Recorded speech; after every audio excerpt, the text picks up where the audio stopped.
10 years ago, I had just graduated from college. I was working at a consulting firm and I was building my business on the side. When I quit my job to essentially become a life coach, everyone laughed in my face, including my girlfriend. And honestly, I can't really blame them. I had no idea what I was doing. But I ended up selling over $1 million worth of coaching and courses before I turned 30. And these days I earn 6 figures working about 25 hours a week and doing work that I love. But the journey to get there was me literally getting punched in the face over and over again. So I'm gonna compress 10 years of painful business lessons into this one video, and that way, hopefully you can avoid making the same mistakes I did. Lesson number 1, there are no shortcuts in business, just trade-offs. I wasted so much time trying to find a magical system that would just bring me clients on autopilot so I could focus on coaching. And a lot of marketing plays on this idea, right? That there's some magic bullet that once you find it, you won't ever have to worry about marketing and sales again. I hired agencies hoping that they would be this quick fix that I was looking for. But every time I switched my focus, I had to start again from scratch. It's sort of like looking for the perfect strength training program, right? And you're hopping between one program and the next, but you never stay consistent enough with one of them to actually make progress. I remember hiring this Facebook ads person. I spent like over $10,000, and I was hoping that she would just take my marketing off my plate completely. But that was delusional. As a business owner, you're in charge of marketing your business. It doesn't mean that you can't hire people to help, but you fundamentally need to understand what's going on. And I hadn't taken the time to understand Facebook ads for myself. And so I couldn't really assess whether the person was doing a good job or not. Not to mention that it's not just about running ads. You actually have to run ads to a funnel that's working, right? To something that actually converts. So after trying all this different stuff, the one thing that ended up working really well for me over the years was SEO blogging. So creating really detailed blog posts that ranked in Google for terms that my ideal client was searching for. And the reason it ended up working for me was because from day one, I was creating a weekly blog post every single week. I was consistent with it, so I got better at it. I learned what worked, and I basically stumbled upon the SEO side. I basically stumbled upon something and realized, oh, I could actually do this in a more intentional way. And the key part was it was something I enjoyed doing. That's why I was able to be consistent with it. So eventually, once I built an email list, I was able to quit social media completely because I didn't need it anymore. And I kept having people ask me, okay, how do you go off social media? How are you getting clients? So eventually I said, fine, I'm gonna build a course. I'm gonna teach this system that's worked for me. And so I basically created this course and said, hey, if you learn how to create articles in this way, and you do the keyword research and you figure it out, you could have one article that brings you clients for years. You're not paying for ads, you're not doing a lot of work, you're just creating a blog post every week or every month.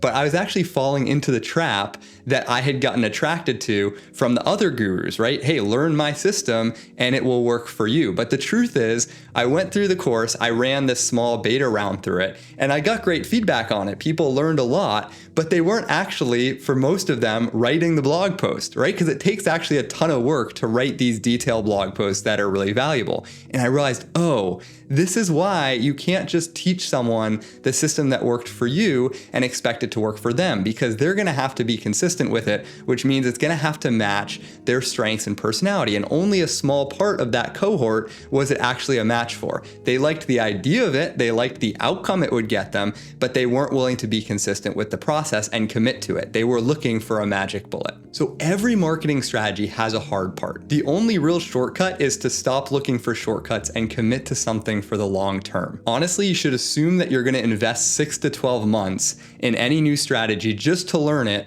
without expecting anything to come from it. The same thing is true of starting a whole other business, thinking it's gonna be easier than the business that you're in. A while back, I built a fitness coaching business on the side of my main business. And in the back of my mind, I think I thought, this will probably be easier than the business that I'm running now. And I built it up really quickly. I got it to about 10K per month pretty fast. And then it just sort of stalled out, which at the time is what I was making in my existing business. But now I had 2 businesses I had to run at the same time. And what I realized was the grass isn't greener. It may look easier in a different niche, a different business model, a different industry, but you're gonna hit the same constraint, which is the constraint you're experiencing in your current business. Until you get through that, until you learn that skill, change that belief, you're not gonna progress in the new business. So ultimately, you're in charge of marketing and you're gonna have to find something that works for you. So if you want some ideas, if you just need a jumping off point, I actually created a little 2-page PDF and it has 21 ways to find potential clients. So go down to the link in the description. You can download that if it would be helpful for you. Okay, lesson number 2, scaling up is not always the answer. There's this story I love of a wealthy businessman, and he goes to visit a Brazilian village, and he sees a fisherman coming in pretty early in the day. And so he asks the fisherman, hey, why aren't you fishing right now? And the fisherman says, well, I caught enough fish, so I'm done. And the businessman asks, well, why don't you stay out longer and catch more fish? And the fisherman says, well, this is enough to feed my family. Most days I wake up early, I go out, I catch some fish, and then I can basically relax. I have a nap with my wife, I hang out with my kids, and then at night I go play music and have a drink with my friends. And so the businessman says, here's what you need to do. You need to stay out longer and catch more fish. And that way you could afford to hire people who could fish for you. And then you could buy all these different boats. You could move to the city. You could have sort of like a headquarters in Sao Paulo. And then you could can the fish and then you scale up, go public, and sell the company for a lot of money. And the fisherman says, okay, what would I do after that? And the businessman says, after that, you'd really be financially free. So then you could retire and you could move out of the city. You could wake up, go fishing in the mornings, you could have a nap with your wife, you could hang out with your kids, you could basically like have a drink with your buddies, play music, and do whatever you wanted to do. And the fisherman looks at him and says, isn't that what I'm doing now? A year or two ago, I launched a program called Full Client Roster. And the idea, the vision was, this is going to take me out of client delivery. I won't have to work with clients if I bring in a coach and train that coach in my system and they can work with clients. And so that's what I did. I hired a coach. I promoted my virtual assistant to operations manager because there was going to be all this extra admin of the new clients we were taking on.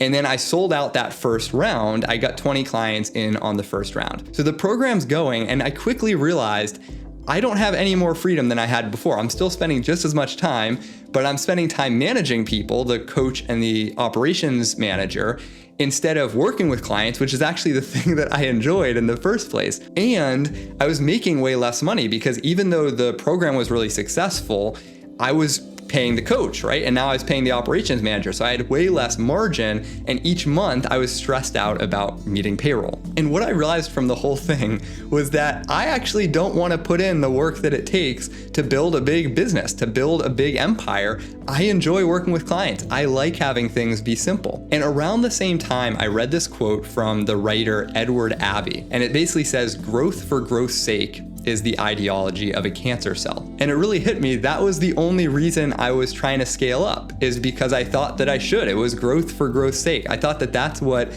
a good entrepreneur does, is build a business that works without them. But that's not a good enough reason to get through the hard parts, right? Just because I should. So I ended up letting both my team members go, which was incredibly painful and incredibly embarrassing. And I ended up back where I started, which was a very simple business, just with me working with a handful of high-end clients. This isn't to say that you shouldn't scale up your business. I work with clients all the time who actually enjoy the process of scaling up. They have an impact that they really want to spread, and it requires that they scale up, and the market is telling them to scale up, and they're willing to put in the work to do that. But one of the clients I'm thinking of, for example, he makes $100K a month, but his payroll and expenses are over $50K a month. So every single month, he needs to hit $50K just to make sure everyone gets paid, and that can be stressful. So you have to be willing to take the good with the bad when you scale up. And it's worth thinking really hard before you do, is scaling up going to get me something that I don't already have now? Okay, lesson 3, repeat clients will save your life. One-time clients will kill you. When I was going through the financial stress of that whole program, trying to scale up my business, at the same time, my wife had just quit her job. We were fostering a teenager, so we had these extra expenses,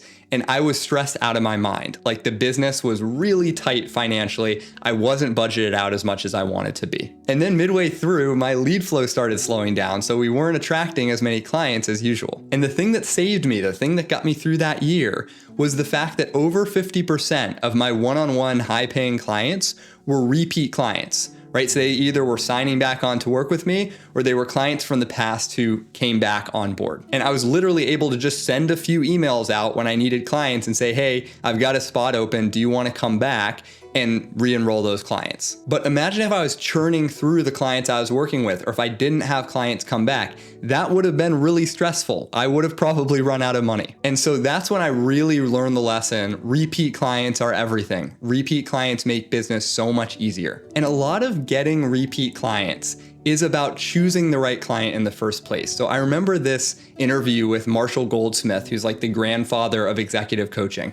And he basically says in the interview, client selection is everything. That's the whole game. Because what you need to do is find clients who are going to get results, right? Because if those clients don't get results, they're not going to refer you, they're not going to stay on. So part of it is actually about picking the winners, the people who are going to be successful, but you can help them get there faster. Those are the people who are going to create great case studies for you, send you referrals, they're going to keep signing on with you. And those things become your most powerful marketing assets. Because when you say you're great, everyone thinks it's just marketing and they don't believe you. But when someone else says they're great or they have tangible results that you can point to, that is very persuasive in the marketing and sales process. Never mind for your own mindset, when you start to feel like an imposter, you start to feel like a fraud and you're like, do I even know what I'm doing? You can go back and see, oh, people keep signing on with me. Or, oh, look at these case studies, these people who have achieved real results with my support. So how do you actually find these clients? The first thing you want to do is to be expensive. And obviously you're not going to start off from day one charging $50,000 necessarily.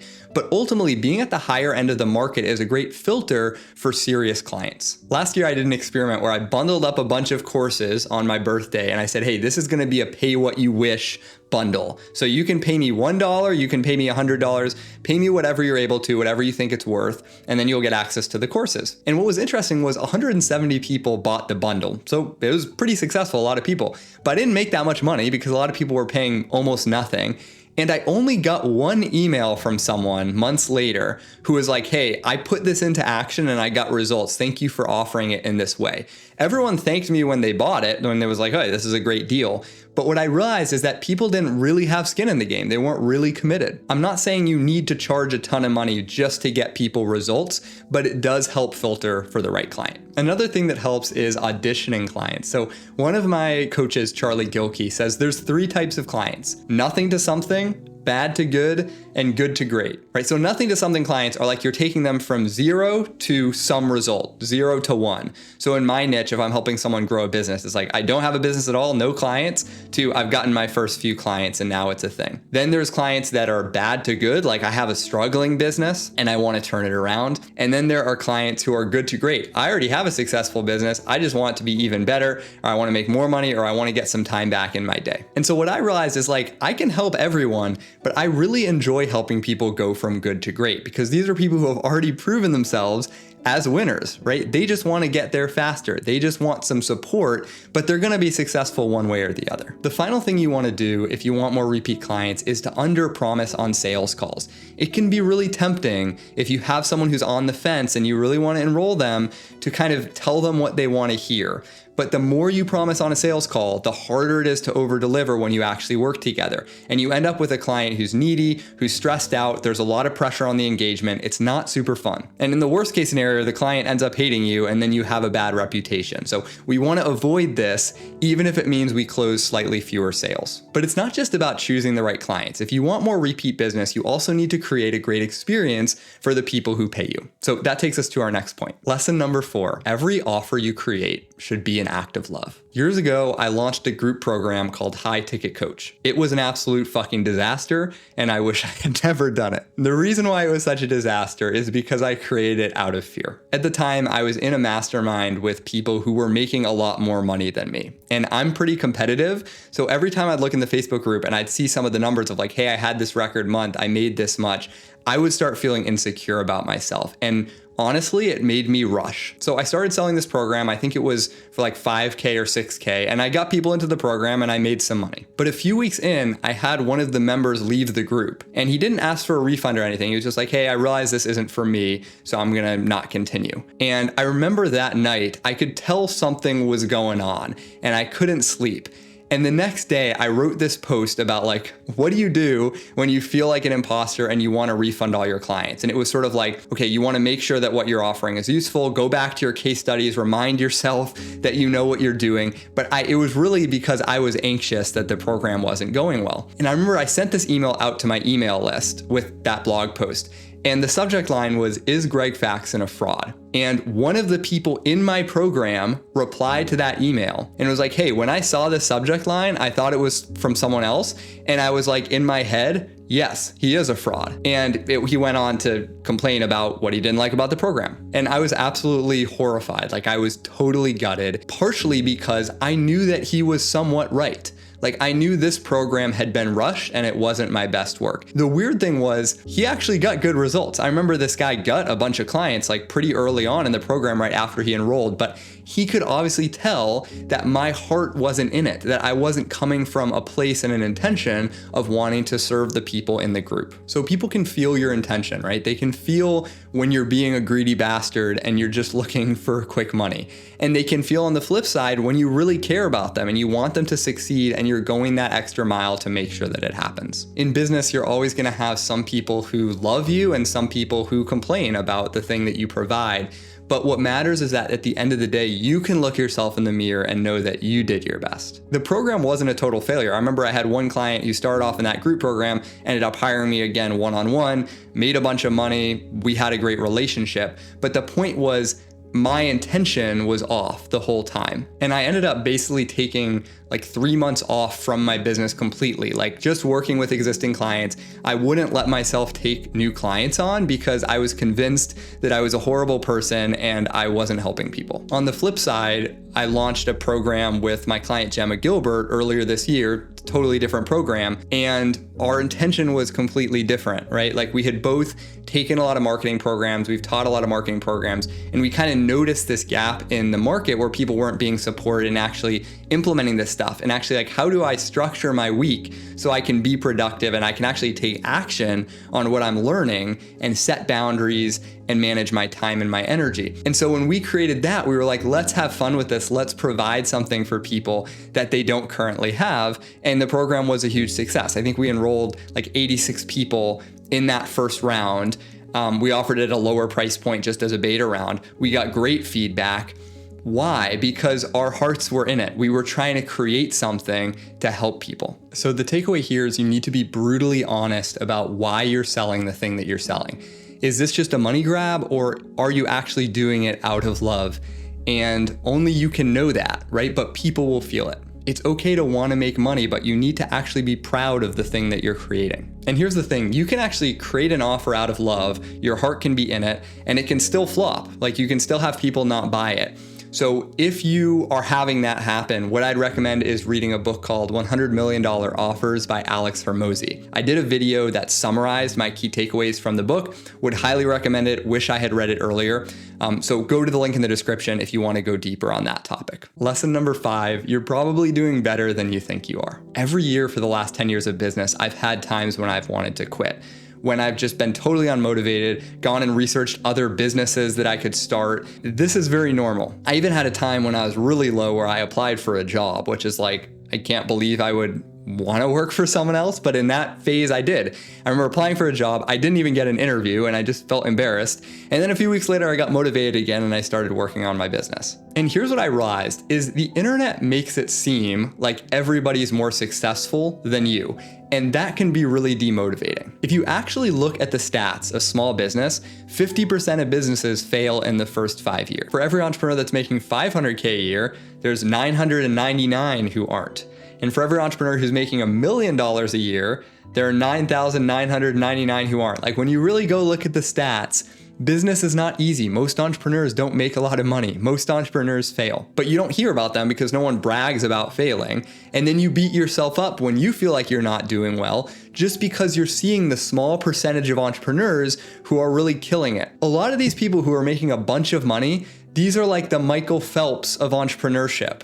Like, these are not normal people. They're people who are wired for entrepreneurship and they've committed their whole life to succeeding in it. So if you're not wired that way, and if you're not as committed, you're not willing to spend the number of hours they are, it makes sense that you're not going to get the results that they're getting. And the same thing is true about your level of passion, your level of enjoyment at work. There's this quote from Jeff Bezos, which is like, if you enjoy about 50% of your job on most days, you're doing really well, right? You shouldn't expect to be passionate about your business all the time. And I think that our expectations are often what makes us burn out or want to quit. We think, oh, we should be making more money, we're behind. Or we should be really passionate about our work, and this week I don't feel like working, I feel unmotivated.